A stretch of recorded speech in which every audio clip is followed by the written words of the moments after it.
மக்கள் அனைவருக்கும் வணக்கம். நேற்று அமெரிக்க அதிபர் டொனால்ட் ட்ரம்ப் அவர்கள் ஒரு முக்கியமான விஷயத்தை சொல்லியிருந்தார். அது என்ன அப்படின்னா, எதனால நம்ம நாட்டில இருந்து சுமார் 21 மில்லியன் அளவிற்கான அமௌண்ட் இந்தியால தேர்தல் சம்பந்தப்பட்ட விஷயங்களுக்கு செலவிடுறதுக்காக நம்ம அனுப்பணும். ஏன்னா நம்ம நாட்டுக்கு ஒரு $2000 ரஷ்யால இருந்து வந்தாலே நம்ம அது ஒரு பெரிய விஷயமா நாட்டுக்குள்ள ஒரு சதி வேலை நடக்கிற மாதிரி நம்ம பேச ஆரம்பிக்கிறோம். அதே நாம தான் நம் மக்களுடைய வரி பணத்தை எடுத்து இந்தியாவில் நடக்கக்கூடிய தேர்தல் சம்பந்தப்பட்ட விஷயத்துல செலவிட வேண்டிய அவசியம் எங்கிருந்து வருது? அதற்காக சுமார் ஒரு 21 மில்லியன் அளவிற்கான அமௌண்ட்டை நாம அனுப்ப வேண்டிய அவசியம் எங்கிருந்து வருது அப்படின்னு ஒரு கேள்வி எழுப்பியிருக்காரு. இது எதை தொட்டு கேள்வி எழுப்பியிருக்காரு அப்படின்னா, இந்த USAID இருக்கு இல்லையா, அதற்கான ஃபண்ட் US வந்து இன்டர்நேஷனல் டெவலப்மெண்ட்டுக்காக அனுப்பக்கூடிய ஃபண்ட் அதை ஒட்டுமொத்தமா நிறுத்தியிருக்காங்க இல்லையா, அதில் ஒரு பகுதியாக இதை பேசியிருக்காரு. இது மீண்டும் பேசும் பொருளாக மாறி இருக்கு. என்ன அப்படின்னா, ரொம்ப நாளாவே பாஜக தரப்புல இருந்து ஒரு முக்கியமான விஷயம் தெரிவிக்கப்படுது. அது என்ன அப்படின்னா, நாட்டின் உள் விவகாரம் சம்பந்தப்பட்ட விஷயங்கள்ல வெளிநாடுகளுடைய சக்தியுடைய கை ஓங்கி இருக்கு. அதுவும் மிக முக்கியமாக மீடியா சம்பந்தப்பட்ட விஷயத்துல இங்க இருக்கக்கூடிய செய்தி ஊடகங்கள் மற்றும் தங்களை இன்ஃபுளுன்ஸ் சொல்லக்கூடிய நபர்கள் இருக்காங்களே, இவங்க ஓரளவுக்கு வெளிநாட்டில இருந்து பயன்பெறக்கூடிய நபர்களா இருக்காங்க. அதை வச்சு நாட்டுக்குள்ள உள்நாட்டு குழப்பங்களை ஏற்படுத்துறாங்க, கருத்தியல் ரீதியான விஷயங்களை திணிக்கிறாங்க. இவங்களை எல்லா பத்தியும் பொதுவா பிஜேபியை பொறுத்த வரைக்கும் அர்பன் நக்சல்ஸ் சொல்லுவாங்க. இந்த அர்பன் நக்சல்ஸ் ஏன் சொல்றாங்க அப்படின்னா, நக்சல்ஸ் எல்லாமே ஆயுதம் ஏந்தி போராடிட்டு இருக்காங்க. அர்பன் நக்சலா இந்த மாதிரி சிட்டிக்குள்ள உட்காந்துக்கிட்டு தங்களுக்கு வெளிநாட்டுடைய நிதிகளை வாங்கி இங்கே உள்நாட்டு குழப்பங்களை உருவாக்கி அதன் மூலமாக நாட்டினுடைய வளர்ச்சியை தடுத்து நிறுத்தக்கூடிய நபர்களா இவங்க இருக்காங்க. எனவே ஆயுதம் ஏந்திய நபர்களால ஒரு கூட தொந்தரவு இருக்குன்னா, இந்த மாதிரி அர்பன் நக்சல்னால ஒரு பெரிய தலைவலி இருக்கு அப்படின்னு ரொம்ப காலமா சொல்லிட்டு வந்தாங்க. அதற்கு இங்க பெரும்பாலான பிஜேபி எதிர்ப்பையும் தாண்டி இடதுசாரி அமைப்புகள் எல்லாமே எதிர்ப்பு தெரிவிச்சு வந்திருக்காங்க. இதுக்கு என்ன ஆதாரம் இருக்கு, இது ஏதாவது விஷயம் இருக்கா அப்படின்னு. இன்னைக்கு அந்த நிதியை கொடுக்கக்கூடிய ஒரு சில நாடுகளை மிக முக்கியமான நாடான அமெரிக்காவுடைய அதிபரே சொல்றாரு, 21 மில்லியன் அமெரிக்கன் டாலர் அளவிற்கான அமௌண்ட்டை இந்திய தேர்தல் சம்பந்தப்பட்ட விஷயத்துல அந்த தேர்தல் ஓட் பர்சன்டேஜ் இல்லையா, அதை கூட்டுறதுக்காக செலவு பண்றதுன்னு சொல்லிட்டு அமைப்புகள் வாங்குறாங்க. இதுல பலரும் புரிஞ்சுக்க வேண்டிய மிக முக்கியமான விஷயம் என்ன அப்படின்னா, இந்தியா தேர்தல் நடத்துறதுக்கு கூட ஒரு சில பேர் இந்தியா தேர்தல் நடத்துறது கூட அமெரிக்காவோட காசு வாங்கிருக்குது அப்படின்னு சமீபத்தில் எங்கேயோ ஒரு விஜய் ரசிகர் கமெண்ட் போட்டிருந்தாரு. அவனுக்கு அறிவு அவ்வளவுதான் இருக்குன்னு வச்சுக்கோங்க. தேர்தல் நடத்துறதுக்கு அமெரிக்கா காசு கொடுக்குன்னு நினைச்சிருக்கேன் அந்த ட்ரம்ப் அவர்களுடைய பேச்சை பார்த்துட்டு. பொதுவா இந்த USAID இருக்கக்கூடிய, அதாவது வெளிநாடுகள் இருக்கக்கூடிய சர்வதேச அளவுல இந்த இன்டர்நேஷனல் டெவலப்மெண்ட்டுக்காக அவங்க ஒதுக்கக்கூடிய நிதி இருக்கு இல்லையா, இந்த நிதிகள் எல்லாமே பெரும்பாலும் வாங்குறது எல்லாமே 99.9% வாங்குறது எல்லாமே NGO, அதாவது தாங்கள் இங்க தொண்டு நிறுவனம் வச்சிருக்கிறாவும் அந்த பணம் நீங்க கொடுத்தீங்கன்னா நாங்க இங்க, அதாவது இந்தியால நாங்க மாற்றத்தை உருவாக்குவோம் அப்படின்னு சர்வீஸ் பண்றதா சொல்லி அங்கிருந்து நிதியை வாங்கி இங்க இருக்கிற பணக்காரன் தான் ஏழையில வாங்குறது, இங்க இருக்கிற பணக்காரன் வாங்கி இந்த வாயில போட்டுட்டு நாட்டுக்குள்ள குழப்பத்தை உருவாக்குறது. இந்த வேலையை பார்க்கறது யார் அப்படின்னா, நேரடியா நிதி வாங்குறது ஒரு பக்கத்து, நேரடியா நிதி வாங்காம சார்ல்ஸ் சோரோஸ் அவர்களுடைய ஓப்பன் சொசைட்டி மூலமா வாங்குற ஃபண்ட், அதாவது இந்த நாட்டுல உள்நாட்டு குழப்பத்தை உருவாக்குறதுக்கே தெரியற ஒரு கும்பல் இருக்குது. அந்த கும்பல்கிட்ட இருந்து மறைமுகமா நிதியை வாங்குறது, வாங்கி இந்த வேலையை கடந்த 10 வருஷத்துக்கு மேல பார்த்திருக்காங்க. இதற்காக சுமார் 8000 கோடிக்கு மேல செலவாயிருக்குது. இந்தியாவை பொறுத்த வரைக்கும் தற்போதைய நிலையில நம்ம நாட்டுல ஒரு எக்கனாமிக்கல் பாசிட்டிவிட்டி உண்டு, அது பொருளாதார வளர்ச்சி உண்டு. அதுதான் அவரு மறைமுகமா சொல்றார் ட்ரம்ப் அவர்கள். போதுமான அளவுக்கு அவங்கள்ட்ட காசு இருக்கு, ஒரு நல்ல எக்கனாமிக்கல் டெவலப்மெண்ட்ல இருக்காங்க. இந்த நிலைமையில இப்படியான வளர்ச்சி பாதையில போய்க்கூடிய இந்தியால இந்த நிலைமையில ஒரு முதலீட்டு விஷயமா பார்க்கும்போது ஒரு மார்க்கெட்ல முதலீடு பண்றது என்னை கேட்டீங்கன்னா புத்திசாலித்தனம். ஆனா நேரடியா ஸ்டாக் மார்க்கெட் இல்லாம ஒரு 2000 மாசம் எடுத்து வைக்க முடியுது, அதனால ஒரு நல்ல ரிட்டர்ன் கிடைக்குதுன்னு வச்சுக்கோங்க, அதை செய்யறது என்னை கேட்டா புத்திசாலித்தனம். அந்த வகையில Punjab national bank and mid life 2 பேரும் இணைஞ்சு NFO அறிவிச்சிருக்காங்க. அந்த NFO நிஃப்டி 500 மொமெண்டம் 50 இண்டெக்ஸ் ஃபண்டா இருக்குது.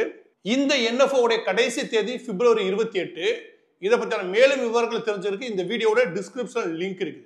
இந்த Punjab national bank and mid life இல்லையா, இதனுடைய NFO இதுல இருக்கிற ஃபண்ட் அவங்க எடுத்து முதலாவது 50 நிறுவனங்கள், large cap, mid cap and small cap, இந்த செக்மெண்ட்ல இருக்கக்கூடிய நிறுவனங்களை அவங்க முதலீடு பண்றாங்க. அதுல ஒரு பகுதி அமௌண்ட் எடுத்து அவங்க உங்களுடைய இன்வெஸ்ட்மெண்ட்டை செக்யூர் பண்றாங்க. எனவே இது ஏறக்குறைய 100% சேஃப்டி மட்டும் கிடையாது, நல்ல ரிட்டர்ன் தர வல்லது.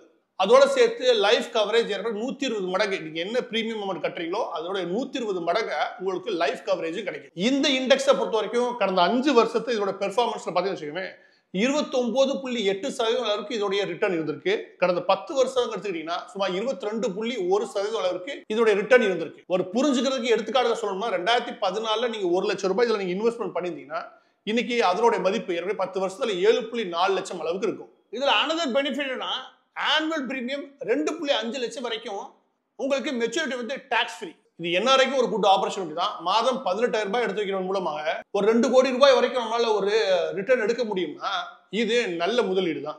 இப்ப ட்ரம்ப் அவர்கள் சொன்ன விஷயத்துக்கு மீண்டும் வரேன் கேளுங்க. அது என்ன அப்படின்னா, இந்த USAID பொறுத்த வரைக்கும் நீங்க நினைக்கிற மாதிரி இது நேரடியாக அரசாங்கத்துக்கு பணம் கொடுக்கறது கிடையாது. எனவே முதலாவது அந்த தவறை பண்ணாதீங்க.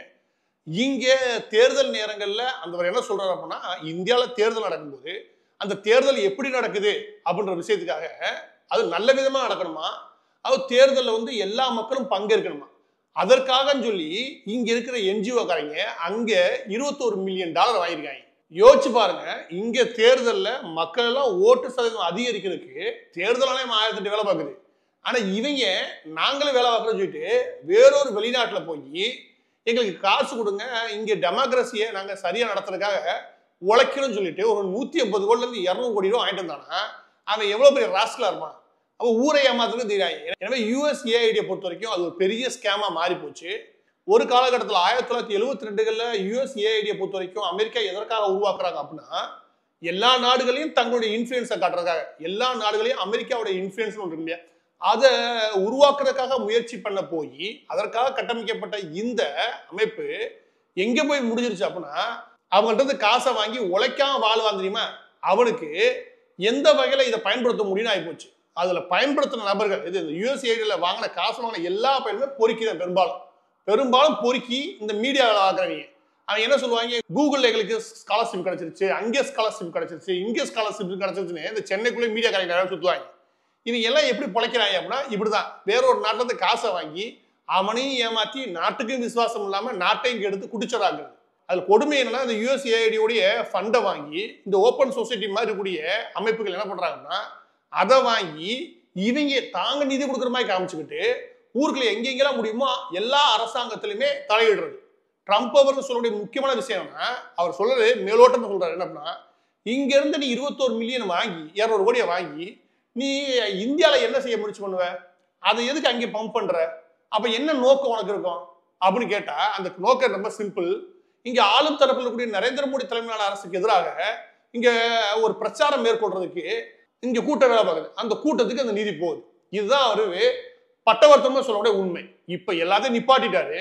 ஆனா நம்ம என்ன புரிஞ்சுக்க வேணும்னா, அப்ப வெளிநாடுல இருந்து காசை வாங்கி தின்னுட்டு இங்க அர்பன் நக்சலா வேலை பார்த்துக்கிட்டு இருக்காங்க அப்படின்னு பாஜக ரொம்ப காலமா வைக்கக்கூடிய குற்றச்சாட்டு நிதர்சனமான உண்மைன்னு அமெரிக்க அதிபர் டொனால்ட் ட்ரம்ப் அவர்களுடைய ஒப்புதல் வாக்குமூலம் நம்ம புரிஞ்சுக்க முடியுது. எனவே முதலாவது அந்த நிதி அரசாங்கத்துக்கு கிடையாது, இங்க இருக்கக்கூடிய NGO தொண்டு நிறுவனங்கள் சம்பந்தப்பட்டவங்க இந்த தனியார் நபர்கள் அவங்களுக்கு தராங்க.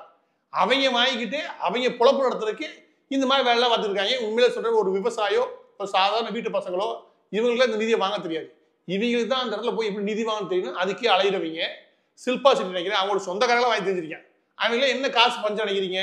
எனவே எதை செஞ்சாரோ இல்லையோ ட்ரம்ப் அவர்களுக்கு ஒரு விஷயம் நம்மளால பாராட்டணும். அது என்ன அப்படின்னா, இந்த USAID வச்சுக்கிட்டு எல்லா நாடுகள்லையும் நம்ம அமெரிக்கா இன்ஃபுளுன்ஸ் போகணும்னு நினைக்கிறத விட இதை இழுத்து மூடுறது நல்லது. அதனால நல்ல பேர் கிடைக்குன்னு வச்சிருக்காரு. அவர் ஒரு பிசினஸ் மேனா இருந்து இதை பார்க்கும்போது சரியான நடவடிக்கை தான். ஏன்னா உக்ரைனை பொறுத்த வரைக்கும் 200 பில்லியன் அளவுக்கு நம்ம காசு கொடுக்குறோம். ஆனா அதெல்லாம் நமக்கு என்ன பயன் கிடையாது. அவன் ரஷ்யாவோட சண்டை ஓடி இருக்கேன், அதுக்கு நம்ம எதுக்கு காசு கொடுத்துருக்கோம், அது 200 பில்லியன் கொடுத்துருக்கோம். அதை கொடுத்ததுனால நமக்கு என்ன பலன் யோசிக்கிறா பாருங்க. அந்த இடத்துல தான் அவர் பிசினஸ் மேனா இருக்காரு. அதுல கூடுதலா என்னன்னா, கொடுக்குறோம் சரி, அவன் கணக்கில் வச்சிருக்கான், பாதி அமௌண்ட்டை காணாம. இவன் என்ன நிர்வாகம் நடத்துறான், எலெக்ஷன் நடத்த மாட்டேன், நிர்வாகம் நடத்த மாட்டேன், இவனுக்கு எதுக்கு நம்ம காசு கொடுக்கணும் அப்படின்னு அவர் பேசுறாரு. அந்த இடத்துல ட்ரம்ப் அவர்கள் ஒரு நல்ல பிசினஸ் மேனா அந்த நாடு கிடைச்சிருக்காரு. அவர் நல்ல பிசினஸ் மேனா இருக்கனால தான் நமக்கு பெரிய தலைவலி ஓஞ்சிச்சு. இறுதியாக இன்னைக்கு நாம பார்த்த NFO Punjab national bank mid life Nifty 500 momentum 50 index fund இதனுடைய கடைசி தேதி February 28. இதுல 20,000 முதல் இன்வெஸ்ட்மெண்ட் பண்ண முடியும். இதன் மூலமா ஃபைனான்சியல் ஃப்ரீடம் கிடைக்கும். இதை பத்தியான மேலும் விவரங்கள் தெரிஞ்சிருக்கு இந்த டிஸ்கிரிப்ஷன் லிங்க் இருக்குது, அதுல போய் மேலும் விவரங்கள் தெரிஞ்சுக்கோங்க.